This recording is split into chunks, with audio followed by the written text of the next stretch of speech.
Hi friends, പുതിയൊരു വീഡിയോയിലേക്ക് എല്ലാവർക്കും സ്വാഗതം.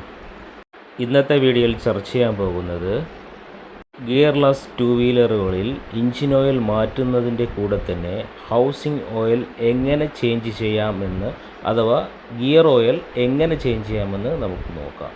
ചിലർക്ക് ഹൗസിംഗ് ഓയിൽ അഥവാ ഗിയർ ഓയിൽ എന്താണെന്ന് പോലും അറിയില്ല.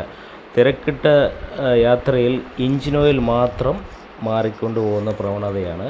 ഈ ഏരിയയാണ് ഹൗസിംഗ് ഏരിയ. കൃത്യമായ ഇടവേളകളിൽ ഗിയർ ഓയിൽ ചേഞ്ച് ചെയ്ത് കൊടുക്കുക. സാധാരണഗതിയിൽ 2000 to 4000 കിലോമീറ്ററാണ് ഗിയർ ഓയിൽ ചേഞ്ച് ചെയ്യുന്നത്. കൃത്യസമയങ്ങളിൽ ഓയിൽ ചേഞ്ച് ചെയ്യാതെ വരികയും അതിൻ്റെ ഗിയർ പിനിയത്തിന് തേയ്മാനം സംഭവിക്കും, ബെയറിംഗ് വീക്കാകുകയും, വീക്കായി കഴിഞ്ഞ് കഴിഞ്ഞാൽ ഇതിനകത്തുള്ള ഓയിൽ നേരെ ഡ്രൈവിൽ ഷാഫ്റ്റിനകത്ത് ഇറങ്ങി ബ്രേക്ക് ഫെയിലിയർ ആവാനും സാധ്യതയുണ്ട്. ചിലരൊക്കെ ഇത് കൃത്യമായി ചെയ്യുന്ന ആൾക്കാരാണ്. ഇതിനെക്കുറിച്ച് അറിയാൻ പാടില്ലാത്തവർക്ക് വേണ്ടിയാണ് ഇത് പറയുന്നത്. കൃത്യമായ ഇടവേളകളിൽ എഞ്ചിൻ ഓയിൽ ചെക്ക് ചെയ്യുക, ചേഞ്ച് ചെയ്യുക, ഗിയർ ഓയിൽ ചെക്ക് ചെയ്യുക, മാറാറായെങ്കിൽ അത് ചേഞ്ച് ചെയ്യുക. അതിലൂടെ നമുക്ക് നമ്മളെ സമയവും കാശും ലാഭിക്കാൻ പറ്റും. നമ്മൾ സർവീസ് സ്റ്റേഷനുകളിൽ വാട്ടർ സർവീസിന് കൊടുക്കുമ്പോഴും ഇതൊന്ന് ചെക്ക് ചെയ്യണമാണ്. ഇതിനകത്ത് വാട്ടർ കണ്ടൻറ്റ് ഇറങ്ങുവാൻ സാധ്യത കൂടുതലാണ്.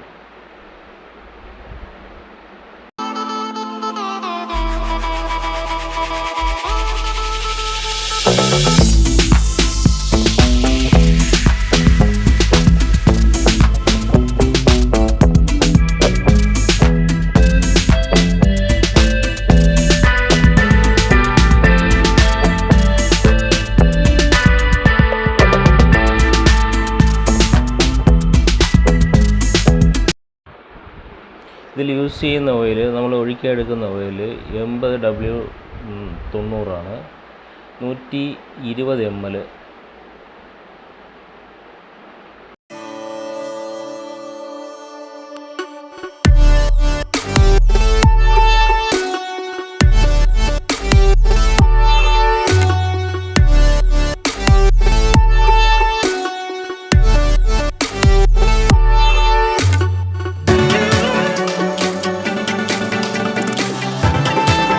ഈ ഒരു ചെറിയ അറിവ് നിങ്ങൾക്ക് ഇഷ്ടമായാൽ നിങ്ങളുടെ കൂട്ടുകാരിലും എത്തിക്കുക. ഷെയർ ചെയ്യുക, സബ്സ്ക്രൈബ് ചെയ്യുക. അടുത്ത വീഡിയോയിൽ കാണുന്നതുവരേക്കും നന്ദി, നമസ്കാരം.